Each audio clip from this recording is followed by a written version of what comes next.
Suscríbete a nuestro canal cliqueando en el botón rojo y en la campanita de activar todas las notificaciones para no perderte ninguno de nuestros programas e investigaciones exclusivas.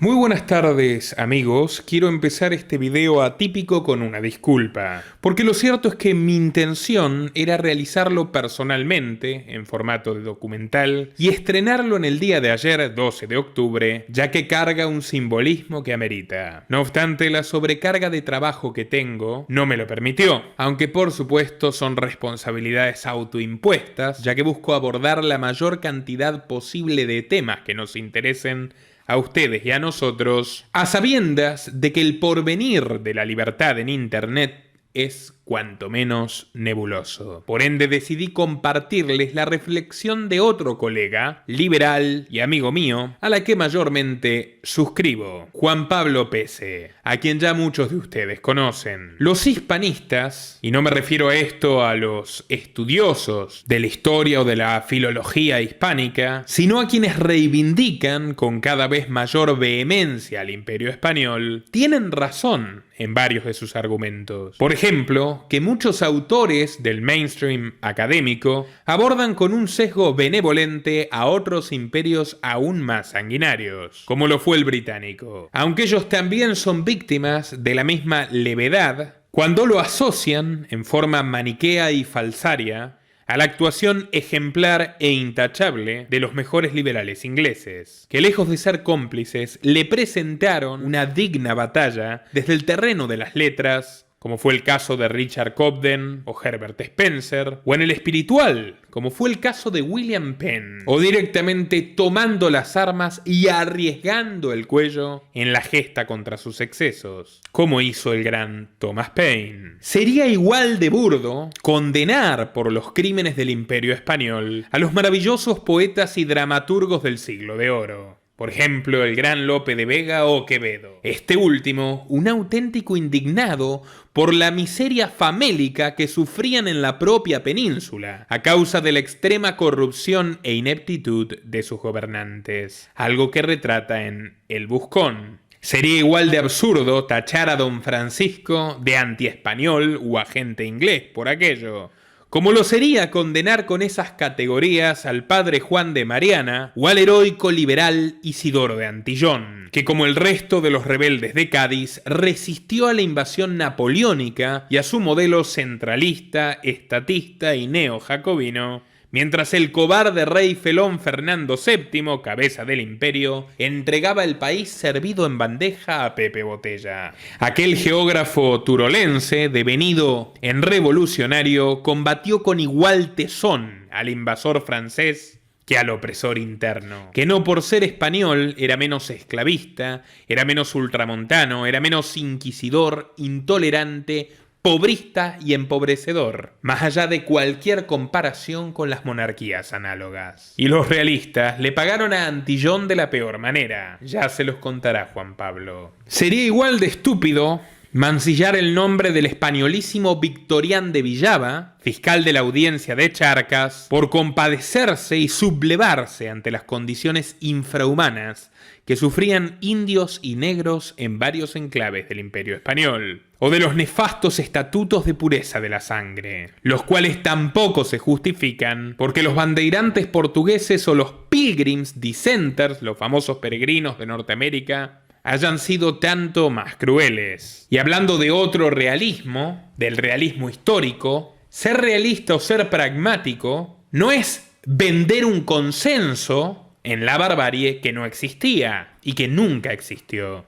Recordemos la honestidad intelectual de Aristóteles en la política, cuando si bien pondera a la esclavitud como una institución natural, porque probablemente no podía ser otra cosa, siendo un cortesano del rey Filipo, que no quería terminar como Sócrates, al menos tiene la honradez de citar al historiador contemporáneo Teopompo, que desmiente ese punto de vista oficial en forma categórica, y condena la esclavitud en Grecia con el mismo fervor que Herbert Spencer sugeriría al japonés Kentaro, siglos más tarde, rechazar cualquier visita de los imperialistas anglosajones, o con el mismo fervor con el cual Richard Cobden les escupiría en el mismísimo Parlamento su vergüenza y su absoluto repudio a los crímenes cometidos en Siria, en Palestina, en Birmania y en tantas otras colonias victorianas, o con el mismo fervor con el cual Isidoro de Antillón soñaría con una verdadera equidad entre los españoles peninsulares y americanos, que solo podría ocurrir tras liberarlos del antiguo régimen, del amita y el yanaconazgo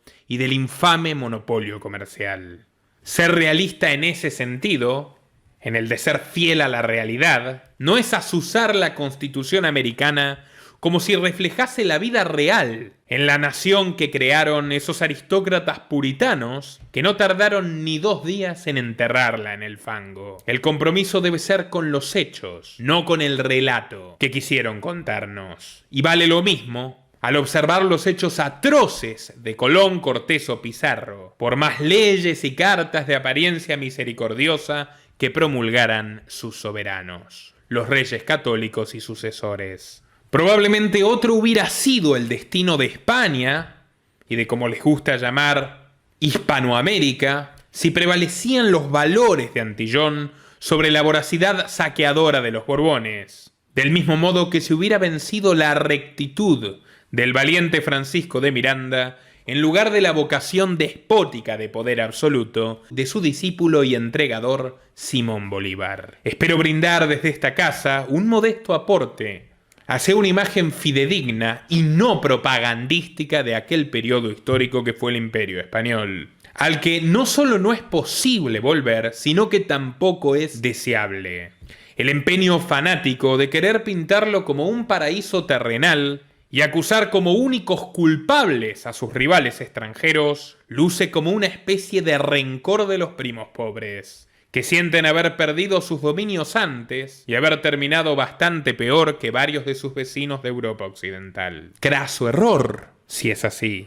Para amar y honrar la lengua cervantina y sus magnas creaciones a lo largo de la historia, para inspirarse en las imágenes sublimes que crearon las manos maestras del Greco, de Velázquez o de Goya, o para servirse de todo lo rescatable y vigente que ha producido, por ejemplo, la Escuela de Salamanca, no es necesario tergiversar la historia en la misma proporción que lo hacen los indigenistas, pero en sentido opuesto. Ninguno de estos logros trascendentes deriva de abstracciones colectivas y chauvinistas que romantizan el terror, el oscurantismo y la abominación impuesta por políticos y nobles, sino que todo aquello deriva de méritos individuales. Y desde mi modesta forma de entender al mundo, que por supuesto es parcial, lo reconozco, una lectura correcta del pasado que conduzca a una propuesta decente para el futuro solo puede nacer de la defensa irrestricta de los individuos y del juicio justo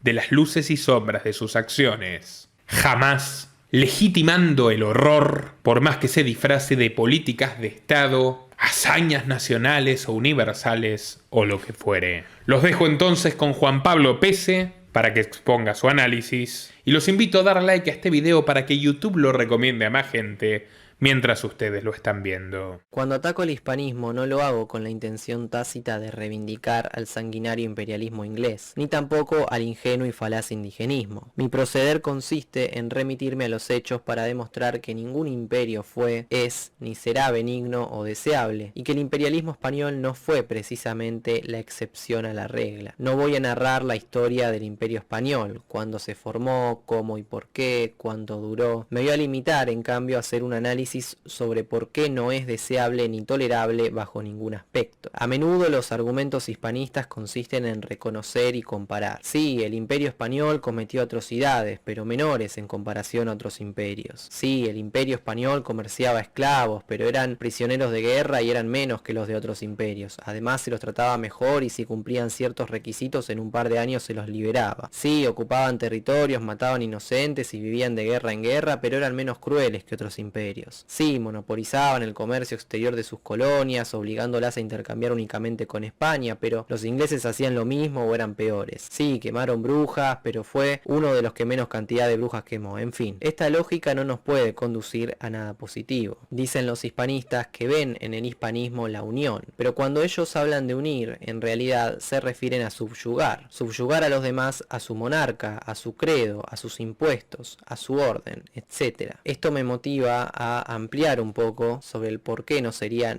nada deseable vivir bajo lo que fue el Imperio Español. Primero, la cuestión económica y militar. Por tratarse de un régimen con fuertes ambiciones expansionistas, el Imperio Español se vio involucrado en guerras todo el tiempo, incluso varias guerras a la vez. Y por favor que el monarca de turno no se muriera sin dejar descendencia, dado que, como pasó en más de una ocasión, se libraban sanguinarias guerras entre los seguidores de los aspirantes a la corona. Estos constantes conflictos dejaron incontables pérdidas humanas y económicas durante siglos, llegando a declararse el Imperio Español varias veces en bancarrota. Y todo esto pese a que ingresó buena cantidad de oro proveniente de América. De hecho, es al maravilloso Imperio Español al que se le atribuye la primera experiencia global de inflación en oro, algo que ilustraron muy bien autores pertenecientes a la Escuela de Salamanca como Martín de Azpilcueta. Cito: por la experiencia se ve que en Francia, donde hay menos dinero que en España, valen mucho menos el pan, vino, paños, manos y trabajos. Y aún en España, en el tiempo en que había menos dinero, por mucho menos se daban las cosas vendibles, las manos y los trabajos de los hombres, que después las Indias descubiertas la cubrieron de oro y plata. La causa de la cual es que el dinero vale más donde y cuando hay falta de él que donde y cuando hay abundancia. De más está decir que estas trágicas consecuencias las pagaron los habitantes comunes con su miseria y su hambruna. Algo que influyó también en esto fueron las expulsiones religiosas que ahora voy a mencionar. Pero para eso no podemos pasar por alto a la Inquisición, que ahora los hispanistas reivindican comparándola con instituciones de otros países y llegando a la conclusión de que en realidad no fue tan mala, que era garantista, que tenía cárceles cómodas y a sus prisioneros bien cuidados y que ejecutaron poquita gente. Si bien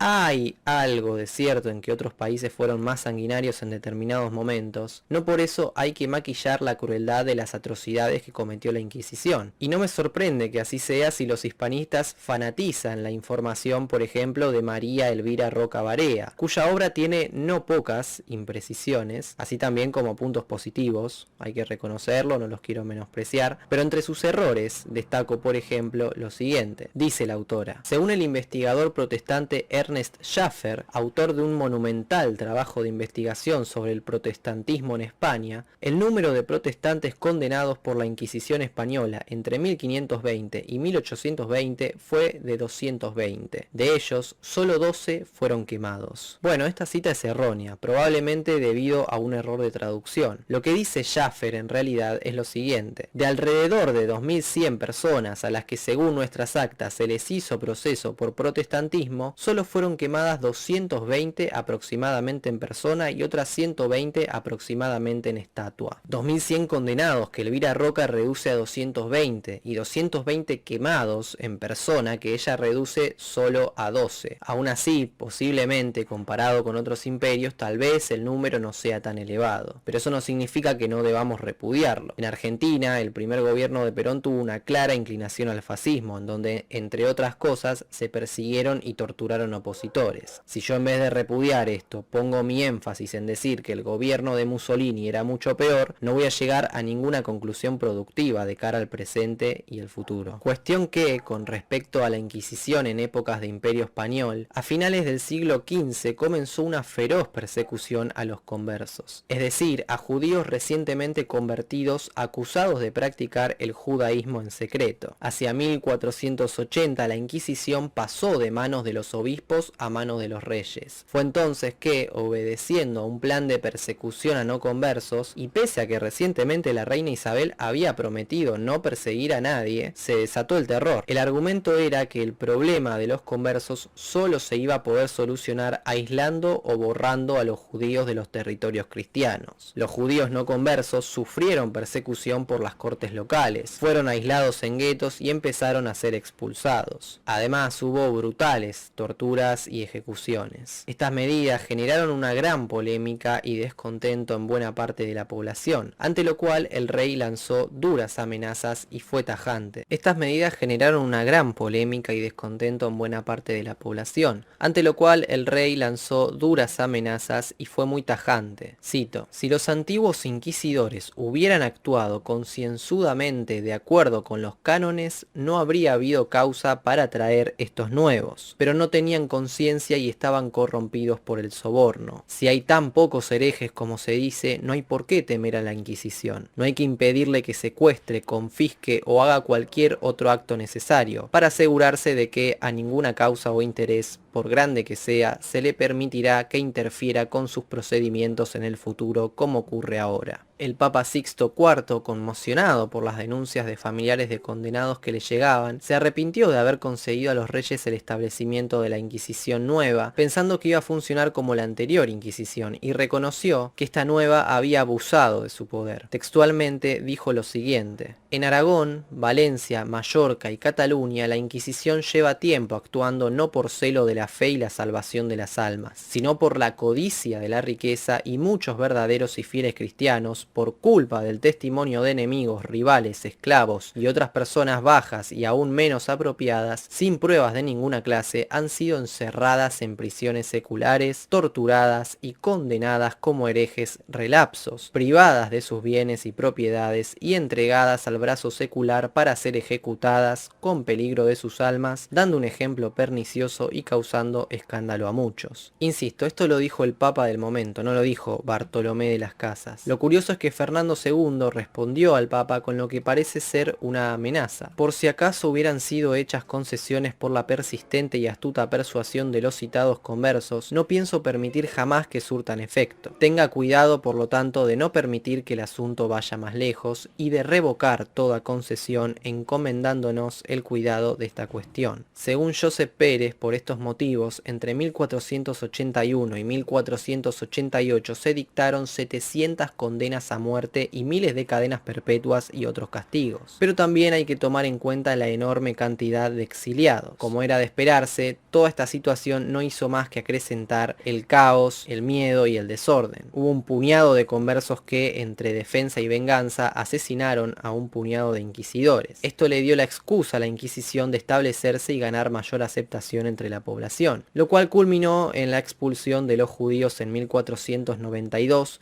donde quedó solo una cuarta parte de la cantidad total de los judíos que había un siglo antes. Henry Kamen, historiador que dio la razón a los hispanistas en ciertos aspectos, detalló que cuando se acusaba a un converso de judaizar, en muchas ocasiones las pruebas que se aportaban eran en realidad elementos culturales propios de su ascendencia judía, o la falta de conocimiento de la nueva fe. La cosecha de herejías recogidas por la primera Inquisición debió su éxito a la falsificación deliberada o a la forma completamente indiscriminada en la que los vestigios de costumbres judías se interpretaron como herejías. Cualquiera que no se adaptase al resto de la comunidad se lo veía como judío. El edicto de Granada decía lo siguiente: nosotros ordenamos en este edicto que los judíos y judías, cualquier edad, que residan en nuestros dominios o territorios, partan con sus hijos e hijas, sirvientes y familiares pequeños o grandes de todas las edades, al fin de julio de este año, y que no se atrevan a regresar a nuestras tierras, que no tomen un solo paso adelante a traspasar, de la manera que si algún judío no acepte este edicto, o sea encontrado en estos dominios, o regresa, será culpado a muerte y confiscados sus bienes. Pero los judíos no fueron los únicos, también les tocó a los musulmanes. A ellos en teoría se les respetarían sus bienes y su fe, algo muy parecido a lo que había prometido Isabel a los judíos, pero tampoco se cumplió. A los musulmanes se les prohibió, entre otras cosas, tener armas y comprar tierras, y se les convirtió forzosamente, igual que a los judíos. Una de las figuras más relevantes en esta política fue el cardenal Francisco Jiménez de Cisneros, inquisidor de Castilla. Dijo Cisneros: ser convertidos y esclavizados, porque como esclavos serán mejores hogares cristianos y la tierra quedará segura para siempre. En 1502 los reyes católicos firmaron una real cédula que obligaba a la conversión o destierro de la corona de Castilla, medida a la cual se le sumó la quema de libros relacionados al Islam, llevada a cabo por el propio Cisneros en la plaza pública, lo cual condujo a la destrucción completa de las fuentes escritas religiosas que había en Granada. Se destruyeron más de 4.000 manuscritos. Carlos I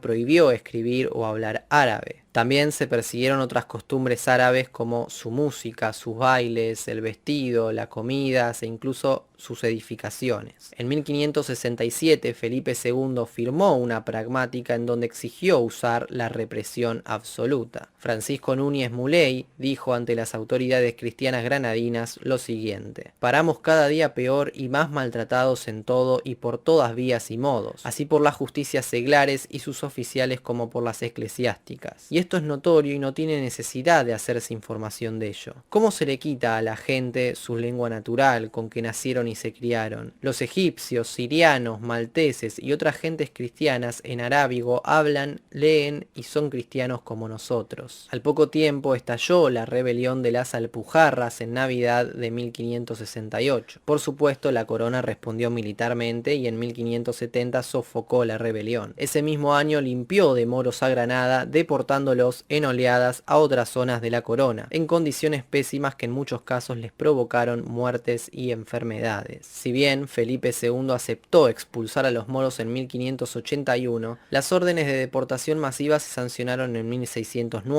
Centenares de miles de moros fueron expulsados de los territorios cristianos hasta 1616, a excepción de los que eran esclavos. Muchos de ellos se establecieron en territorios del norte de África y otros en el Imperio Otomano, lo que se conoció como diáspora morisca. A judíos y musulmanes podemos agregar el caso de los gitanos. A partir de la pragmática de 1499 se limitó y prohibió cada vez más la vida gitana. Se los obligó a sedentarizarse, a cumplir trabajos forzosos, a tener domicilio, a cambiar su forma de vestir y a servir como remeros en la armada. En 1749, bajo el reinado de Fernando VI, se creó la Prisión General de Gitanos, conocida como Gran Redada, destino y hogar de unos 9.000 gitanos, hasta que en 1765 se los comenzó a liberar progresivamente. Como les anticipé recién, otra práctica común de la Inquisición era confiscar libros y destruirlos, práctica que fue profesionalizando hasta crear el índice de libros prohibidos de la Inquisición española. Y no crean que solamente perseguían las obras de Lutero o del Islam. A Voltaire, por ejemplo, le prohibieron todas sus obras. Me pregunto si esto también será motivo de orgullo. Juan de Mariana, de la Escuela de Salamanca, fue muy crítico con las facultades totalitarias del rey, con la corrupción y con sus medidas económicas, entre las que destacó el exorbitante gasto público. Por esta razón fue sometido ante la Inquisición, simplemente por cuestionar, y casi lo declaran culpable. Se le acusó, entre otras cosas, de promover la libertad de expresión. Y bueno, no podía no mencionarlo. Incontables atrocidades sucedieron en América. Pese a que es cierto que los conquistadores tuvieron un gran apoyo de comunidades americanas y que el imperio azteca era terrible y sanguinario, lo mismo, también es cierto que los reyes católicos advirtieron en ciertas ocasiones que se debía tratar bien a los indios, así como la ONU se manifiesta en defensa de los derechos humanos y los países invadidos. Ciertamente hay mucha tergiversación indigenista que utilizan los gobiernos latinoamericanos y que entiendo que los hispanistas lo asocien con la leyenda negra. Esto hay que reconocerlo y marcar distancia, porque esa idealización de que los europeos eran todos terroristas y los nativos vivían en paz y felices es una ridiculez absoluta que nos aleja de la verdad. Ahora bien, dicho eso, tampoco debemos negar el sometimiento imperialista a manos de los españoles. La mita, la encomienda, los estatutos de limpieza de sangre promovidos por la Inquisición, la conversión forzosa que el propio Toribio de Benavente describió, en fin, hay no pocas cosas para mencionar. Años más tarde, Mariano Moreno hablaría sobre estos trabajos forzados de la siguiente manera: basta considerar el insufrible e inexplicable trabajo que padecen los que viven sujetos a este penoso servicio, para que cualquier imparcial quede plenamente convencido de la repugnancia que en sí encierra con el derecho de gentes, de la libertad y aún de la misma naturaleza.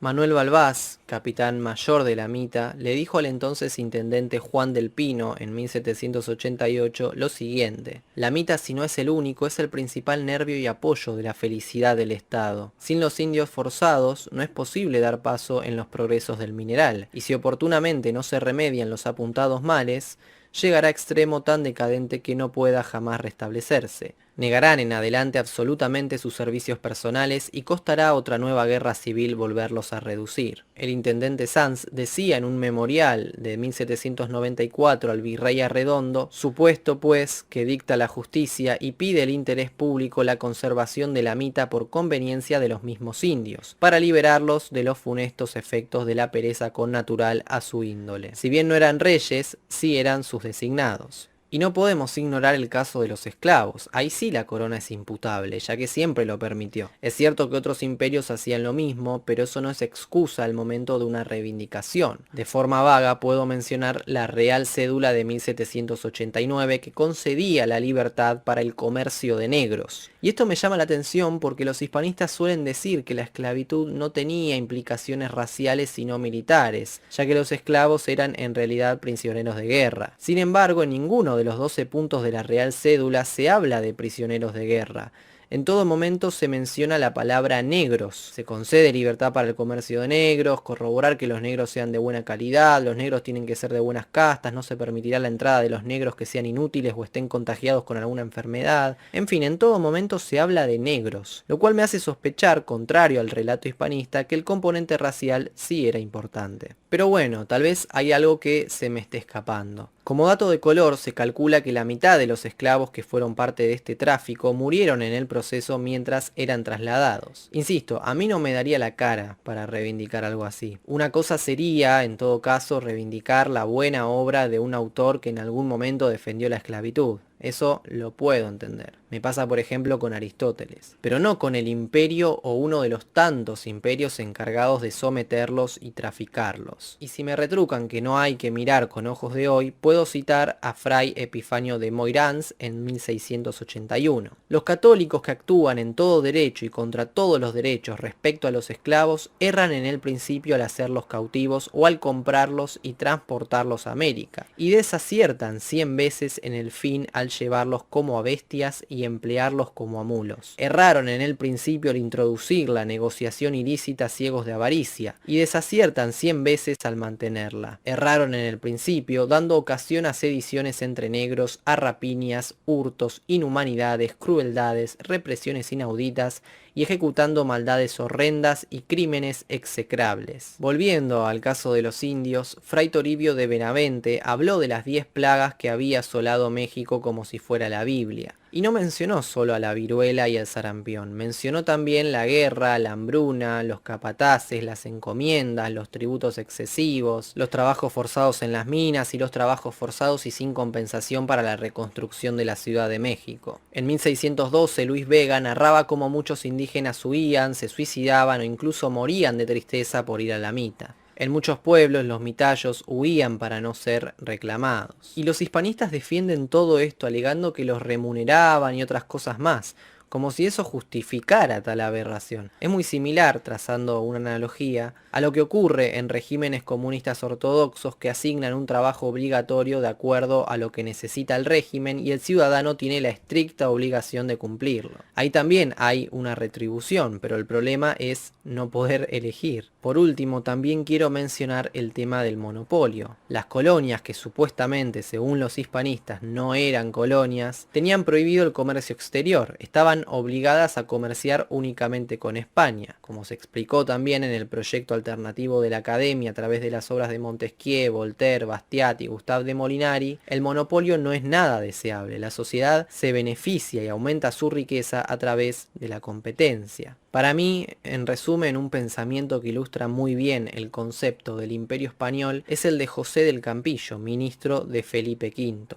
Cito: la muchedumbre no ha de necesitar más que fuerzas corporales y docilidad para dejarse gobernar. Estoy con la guardia alta porque sé que muchos hispanistas asocian al liberalismo con el Imperio Británico. Un reduccionismo absurdo y falaz, porque si bien hubo liberales, entre comillas, como John Stuart Mill que apoyaron al imperialismo británico, hubo otros como Richard Cobden y Herbert Spencer que lo repudiaron y se opusieron fervorosamente. Nunca está de más citar una de las frases más célebres de Mariano Moreno: si los pueblos no se ilustran, si no se vulgarizan sus derechos, si cada hombre no conoce lo que vale, lo que puede y lo que se le debe, nuevas ilusiones sucederán a las antiguas y después de vacilar algún tiempo entre mil incertidumbres, costumbres, será tal vez nuestra suerte mudar de tiranos sin abolir la tiranía. Destaco también a Isidoro de Antillón, un influyente liberal diputado en las Cortes de Cádiz, el primer político en oponerse a la esclavitud, quien fue de importancia para la Constitución de 1812 y defendió a España desde Cádiz frente a la invasión napoleónica, mientras Fernando VII la entregaba. Iba a contramarea, los absolutistas lo odiaban y llegó a recibir un atentado que lo dejó muy grave de salud. Pese a su entrega, Fernando VII volvió al trono y en vez de condecorarlo, derogó la Constitución de 1812 y ordenó la encarcelación de los liberales, incluyendo a Antillón, pese a que estaba muy enfermo y agonizante. Lo tuvieron un mes detenido y luego lo trasladaron a la prisión de Zaragoza, donde nunca llegó porque falleció en el traslado. Antes de irse al otro mundo, dijo que se moría triste y que esperaba con ansias la muerte. 10 años después, una turba de fanáticos absolutistas desenterró el cadáver de Antillón, lo ahorcó, lo prendió fuego y esparció sus cenizas al viento. A mi parecer, toda esta anécdota representa a la perfección el concepto del Imperio Español. No cabe duda que, como señaló María Elvira Roca Barea, los imperios fueron víctimas de mala prensa. Pero también hay que decir que todos los imperios, como cualquier estado en general, estuvieron también profundamente anclados a su historia oficial. Por eso es necesario echar luz donde dicen, con buenos argumentos, que hay leyenda negra, pero procurar a su vez no caer en la leyenda rosa. Agradezco la invitación al canal, espero que lo hayan disfrutado. Saludos a todos. Ya lo escucharon, señores y señoras, allí la exposición de Juan Pablo Pese. Ojalá que el año que viene, esta vez sí en fecha, podamos ofrecer una versión ampliada y más profunda sobre este tema. Seguramente muchos se enojarán, no importa, no era esa nuestra intención, ni tampoco podemos hacernos cargo de aquello. Sencillamente, tras dedicarle tantos videos al Imperio Británico y a la familia Windsor, tocaba de una vez por todas hablar de este tema. Y también lo haremos muy pronto con una saga de la historia criminal de los Estados Unidos junto a Martín Venegas Ortega. Invitados a compartir en todas sus redes y grupos y muy atentos a los documentales que estaremos lanzando muy pronto. Habrá otro relacionado con el imperialismo inglés y la sociedad secreta más influyente de todos los tiempos. Pero también el documental biográfico más completo del mundo sobre Elon Musk y sus secuaces. Ahora sí, señores y señoras, me despido. Hasta una próxima ocasión. Nuestro trabajo depende de tu apoyo. Para que siga siendo posible, realiza tu donativo desde tan solo $2 por mes a través de Patreon, en los links que están en la descripción o en el comentario destacado. Podés colaborar enviando tu pago vía Bitcoin a esta dirección. También podés hacerlo a través de la opción Unirte de YouTube y si estás en Argentina, con el medio de tu preferencia a través de Mercado Pago.